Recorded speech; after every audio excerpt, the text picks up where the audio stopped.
وَإِذْ تَأَذَّنَ رَبُّكُمْ لَئِن شَكَرْتُمْ لَأَزِيدَنَّكُمْ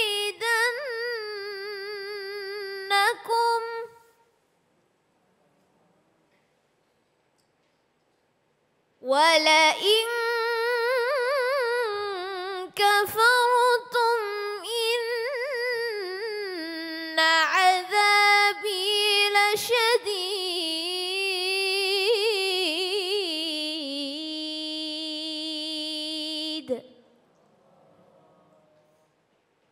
صدق الله العظيم.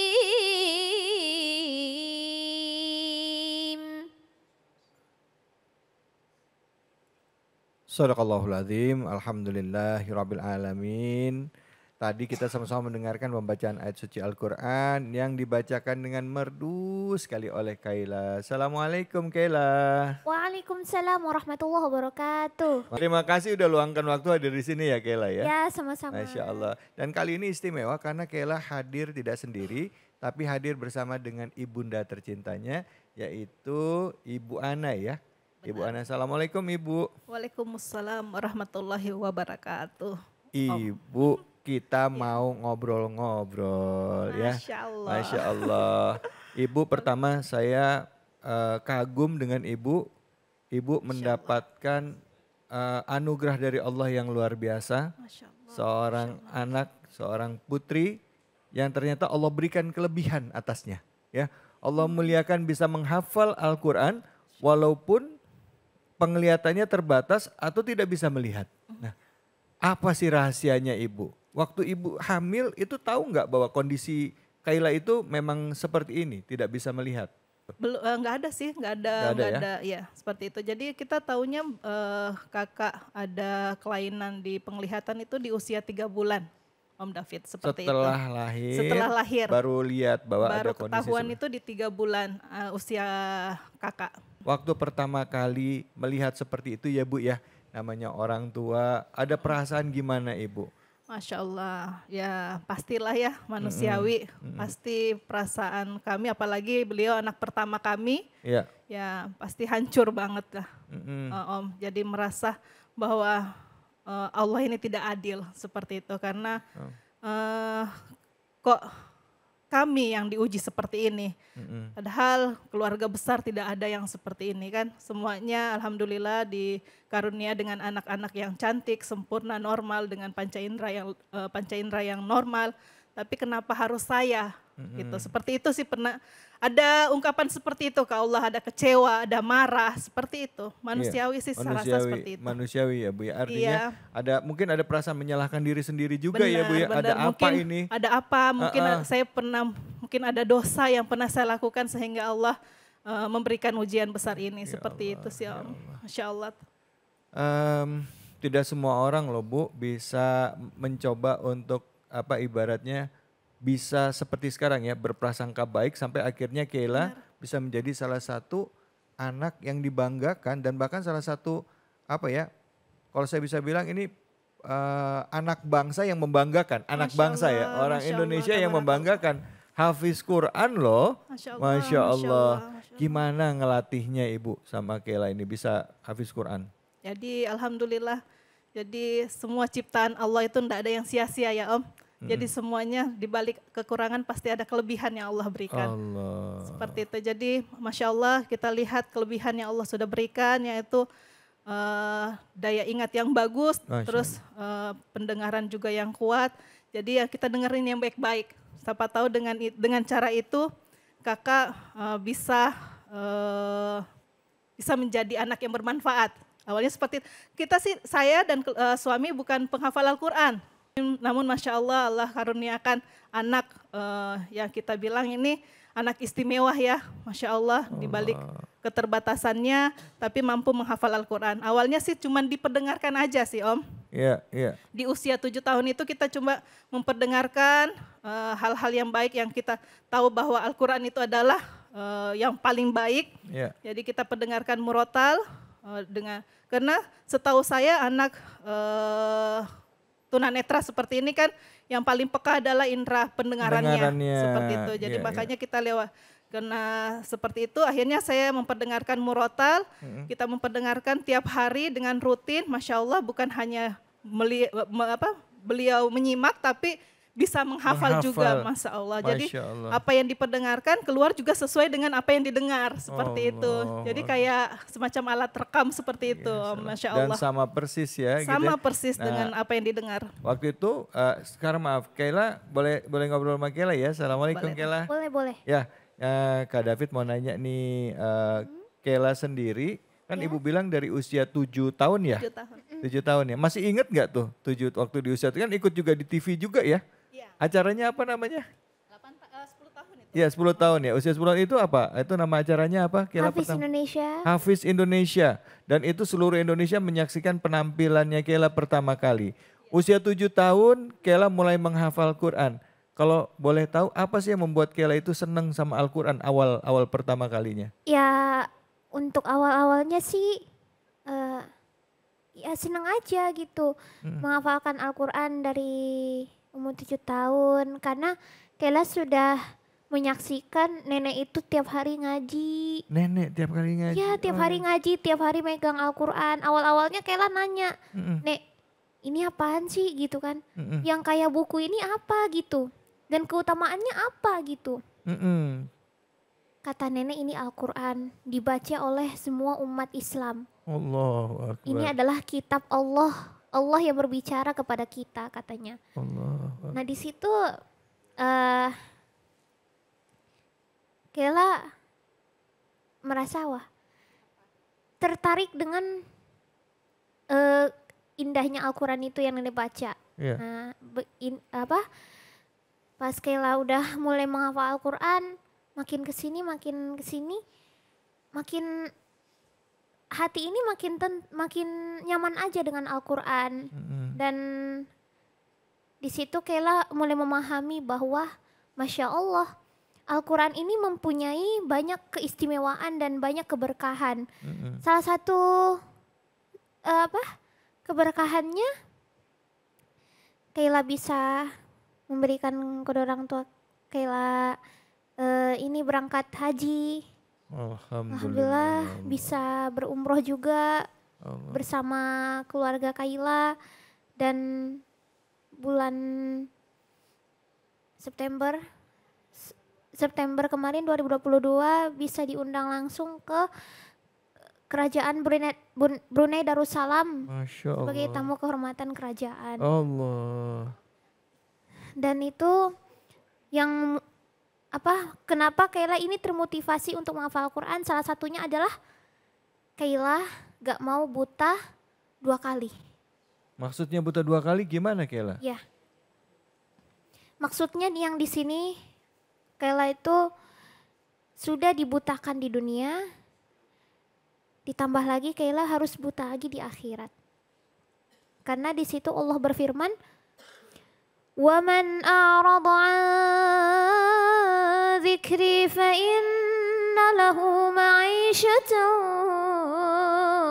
ضَنْكًا وَنَحْشُرُهُ يَوْمَ الْقِيَامَةِ أَعْمَى.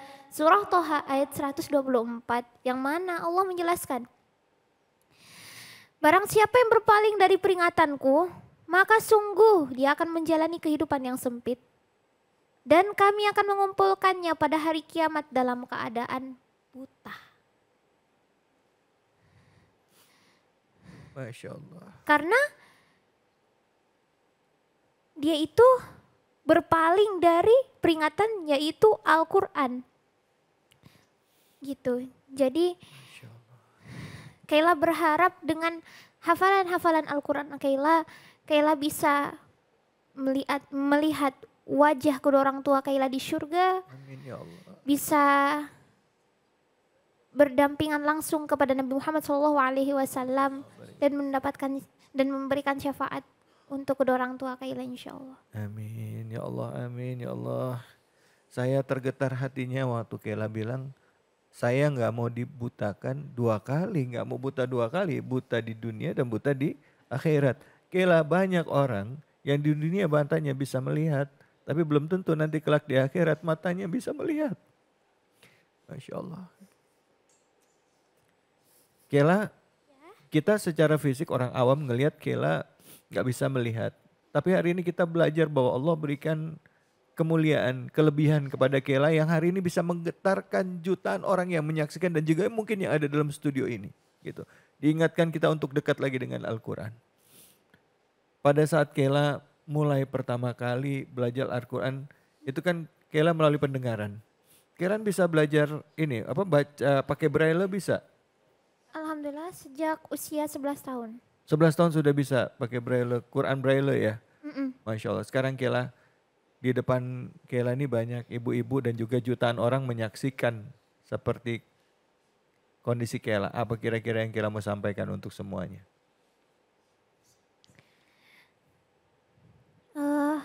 Untuk Kawan-kawan yang sama dengan Kela atau yang orang tua yang punya anak dengan keterbatasan? Untuk para orang tua yang mungkin mempunyai anak yang sama seperti Kayla, penyandang disabilitas, terutama tunanetra, jangan putus asa untuk menjaga, membesarkan dan merawat anak-anaknya. Karena merekalah yang akan menolong para orang tua semua dengan mereka menghafalkan Al-Quran. Seperti sabda Rasulullah SAW, Iqra'ul Quran fa innahu ya'ti yaumal qiyamati syafi'an li ashabi. Bacalah Al-Quran karena sesungguhnya ia nanti akan datang pada yaumil qiyamah menjadi syafaat bagi orang yang membacanya. Apalagi jika mereka menghafalnya. Jadi pelajarilah anak-anaknya untuk membersamai dan istiqomah bersama Al-Quran dan selalu bertawakal mendekatkan diri kepada Allah Subhanahu wa taala. Masya Allah, alhamdulillah. Bu, ada yang mau nanya? Silahkan. Fadol, silahkan Ibu. Bismillahirrahmanirrahim. Assalamualaikum warahmatullahi wabarakatuh. Waalaikumsalam warahmatullahi wabarakatuh. Saya Bu Lela dari Cilodong, Depok. Terharu sekali ya mendengarkan. Saya ngebayangin kalau saya punya anak seperti Kayla. Jadi merasa bahwa benar-benar ibunya sungguh luar biasa. Di balik anak yang luar biasa pasti ibunya itu luar biasa. Jadi perlu kesabaran karena ada keterbatasan ya seperti penglihatan. Tentunya Kayla itu sehari-harinya mungkin dibantu sama ibunya yang sangat sayang sekali. Begitu seperti pakai pakaian barangkali ya Bu kan gak bisa sendiri. Nah yang saya mau tanyakan, adakah pernah tersirat di hati Ibu rasa habis kesabaran terhadap Kayla setelah menghadapi ujian ini? Itu aja yang saya tanyakan. Terima kasih. Wassalamualaikum warahmatullahi wabarakatuh. Waalaikumsalam warahmatullahi wabarakatuh. Jadi pernah seperti itu, pernah merasa dah saya nggak sanggup dengan ujian ini. Itu 16 tahun yang lalu pada saat beliau baru-baru divonis kalau beliau buta total. Seperti itu. Namun dengan kesabaran, keikhlasan dan mungkin lihat dari anaknya juga sih Om, Ibu. Jadi pas lihat anaknya yang begitu ikhlas, begitu kuat sehingga energi-energi itu kayak tertransfer ke bundanya gitu. Bahwasanya anaknya saja yang diuji kuat, gimana dengan saya? Harusnya saya lebih kuat lagi. Saya adalah tim support sistemnya kakak gitu kan, harus lebih kuat. Kalau saya yang lemah, gimana dengan anaknya? Seperti itu, dulu seperti itu. Tapi pas lihat anaknya kuat, Masya Allah, saya pun semakin kuat kalau insya Allah saya akan dibantu dengan Allah. Gitu. Pertolongan Allah itu dekat. Pertolongan Allah itu akan datang ke saya karena dengan ikhlasnya, sehingga dengan keikhlasan itu Allah akan menolong saya. Saya meyakini itu aja. Pokoknya ikhlas, saya berdoa aja, minta pertolongan terus sama Allah. Dan lihat kakak juga yang setiap hari ceria, nggak pernah sedikit pun itu nggak pernah ada keluhan terkeluar dari lisannya bahwa kenapa bunda, kenapa begini, nggak pernah. Selalu tersenyum, selalu bahagia. Jadi itu yang membuat saya pun Masya Allah, saya harus kuat, saya harus bangkit, saya harus bisa lebih lagi agar bisa sama-sama merawat dan membesarkan kakak Kaila hingga saat ini, Masya Allah. Oke, Alhamdulillah sih. Masya Allah. Kaila, Ya, suatu saat nanti mau nanya ini, iya. gimana perasaannya? Pada tiba saatnya Kaila harus menikah. Masya Allah. Kalau Kaila nikah, itu kan ibu berarti Kaila tinggal kan? Apa gimana nanti pada saat menikah? Siap nggak ninggalin ibu punya keluarga sendiri? Atau gimana? Atau pengen tinggal sama ibu nanti ke depannya?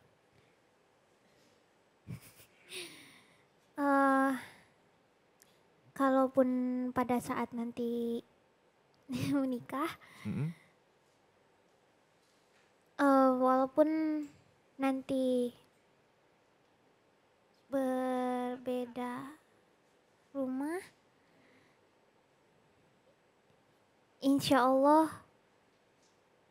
pasti ada pendamping Kaila gitu.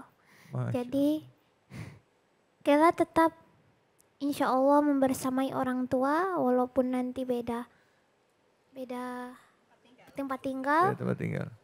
Tapi Kaila tetap selalu mendukung orang tua Kaila, selalu menemani orang tua Kaila. Karena bagi Kaila itu, terutama bunda tak akan pernah bisa tergantikan. Allah. Walaupun Kaila sudah nikah, tapi kewajiban Kaila tetap berbakti kepada orang tua. Masya Allah. Nyari rumahnya jauh apa dekat sama ibu nanti? Ayo. Maunya dekat apa jauh nyari rumahnya? Dekat insya Allah. Dekat insya Allah. Masya Allah. Ya Allah. Ya Allah. Hari ini kita belajar dari Kaila. Kiai, guru-guruku. Banyak orang tua yang kadangkala menyesali apa yang dia dapatkan. Ya, bisa punya anak, kelakuan anaknya bandel. Ya, atau mungkin bahasa psikologinya itu anaknya itu aktif. Ya, susah diajak ngomong ya. Akhirnya marah dan ngomelin anaknya. Ada lagi yang dapat anak kelihatannya sehat, normal, cerdas, ya, berprestasi. Tapi pada saat usia tertentu baru umur 20 tahun meninggal dunia. Ya. Anak cuma satu-satunya. Ujian Allah macam-macam. Tapi terlepas dari itu semua, apa sih kira-kira pesan yang bisa kita ambil dari yang dialami oleh Kaila ini? Silakan Kiai Jumarudin. Ya, luar biasa ya Kaila ini. Poin yang terkait dengan ayat-ayat yang kita bahas tadi. Ya. Bersama kesulitan ada kemudahan. Jadi Allah berikan kesulitan berupa penglihatan. Ya kan? Tapi Allah senantiasa ketika ada yang kurang dari seseorang, senantiasa Allah ganti dengan kelebihan yang lebih baik dan yang lebih berkah. Maka orang bersyukur, sebagaimana tadi dibacakan oleh Kaila tadi, adalah orang yang senantiasa fokus pada kelebihan, bukan kekurangan. Coba bayangkan jika ibu bahkan Kaila fokus kepada mata yang diuji oleh Allah. Maka apa yang akan terjadi? Mengeluh, ya kan? Menderita, sedih. Tetapi ketika syukur, syukur itu adalah melihat nikmat. Lawannya dari syukur kaper. Itu dalam bahasa Arab kufur, dengan kaper dalam bahasa Inggris sama. Kafara artinya menutup. Orang yang kufur nikmat adalah orang yang menutupi nikmat. Nikmat gak kelihatan, yang kelihatannya kurang aja. Subhanallah. Dan bahkan kalau kita memahami Asmaul Husna, Allah yang maha adil. Sesungguhnya semua manusia di dunia ini, jika yang dinilai bukan cuma uang, dinilai totalitas. Sesungguhnya kita sama-sama kaya. Sesungguhnya antara kita dengan orang lain gak ada bedanya. Kita sama-sama memiliki nikmat dengan kalkulasi yang sama. Jika yang dihitung bukan cuma harta. Ya. Nah, maka ayat yang dibacakan Kaila tadi pesannya apa? Fokuslah, lihatlah kelebihan. Yusronnya yang lihat. Apa yang mudah dari saya ini? Apa kemudahan yang Allah berikan kepada saya? Fokus kepada kelebihan. Karena tidak ada orang yang diberikan kekurangan kecuali Allah gantikan dengan kelebihan. Sayangnya orang fokus kepada kekurangan. Fokus kepada usrin, yusron. Usrin, sulitnya. Sehingga dia buta bahwa Allah telah menggantikan kesulitan ini dengan berbagai macam kemudahan-kemudahan yang lainnya. Baik, Masya Allah. Itu pesannya. Baik, terima kasih banyak Ustadz. Baik, silakan Kiai, mungkin waktunya singkat, mungkin bisa ditambahkan apa yang disampaikan Kiai Jumaruddin. Saya cuma ingin menambahkan apa yang disampaikan guru saya Kiai Jumaruddin, bahwa apapun yang diberikan oleh Allah itu adalah anugerah. Rabbana ma khalaqta hadza batila. Enggak ada yang diciptakan Allah sia-sia. Mungkin secara kasat mata Kaila memiliki kekurangan, tapi luar biasa kelebihan beliau jauh di atas kita yang memiliki kelebihan. Kita bisa melihat, bisa menatap, bisa memandang, tapi kita tidak ada yang hafal Quran. Saya yakin yang hafal cuman kulhu sama kulya. Dan ini pelajaran Kiai. Iya. Nabi telah memberikan kita sebuah proses. Nabi telah memberikan kita nasihat, ya ma'syarul muslimin, wahai kaum muslim, man razaqahullahu waladan. Siapa orang yang diberikan titipan anugerah berupa anak, fa'alaihi bita'dibihi wa ta'limihi. Maka wajib orang tua itu mengajarkan agama, pendidikan akhlak dan ilmu agama. Wa man taraka waladan, siapa orang tua yang meninggalkan anaknya dalam keadaan aliman, orang yang alim ngerti agama, maka razaqahullahu syafa'atah, anak tersebut akan jadi penolong orang tuanya. Kaila mohon maaf tidak bisa melihat seperti kita, tetapi sudah menghajikan orang tuanya. Artinya sekelas saya tidak bisa, sekelas Mas David belum bisa, mungkin sekelas Kiai Jumhar belum bisa, tapi beliau sudah bisa. Untuk apa? Menghafal Quran dengan kekurangan. Intinya syukuri apa yang ada, hidup adalah anugerah. Masya Allah. Terima kasih banyak Kiai. Bu, kalau kita dekat dengan Allah, Allah akan bukakan wawasan kita untuk melihat kelebihan yang ada di diri kita. Kaila dan Ibunda, kita lihat Kaila dekat dengan Al-Quran dalam rangka untuk mendekatkan diri kepada Allah. Pesan dari neneknya. Sampai kata-kata yang disampaikan Kaila tadi menyentuh hati kita. Jangan sampai aku buta 2 kali, buta di dunia dan buta di akhirat. Semoga apa yang hari ini kita saksikan jadi pelajaran penting bagi kita untuk menjadikan semua yang kita kerjakan semata-mata untuk dekat kepada Allah.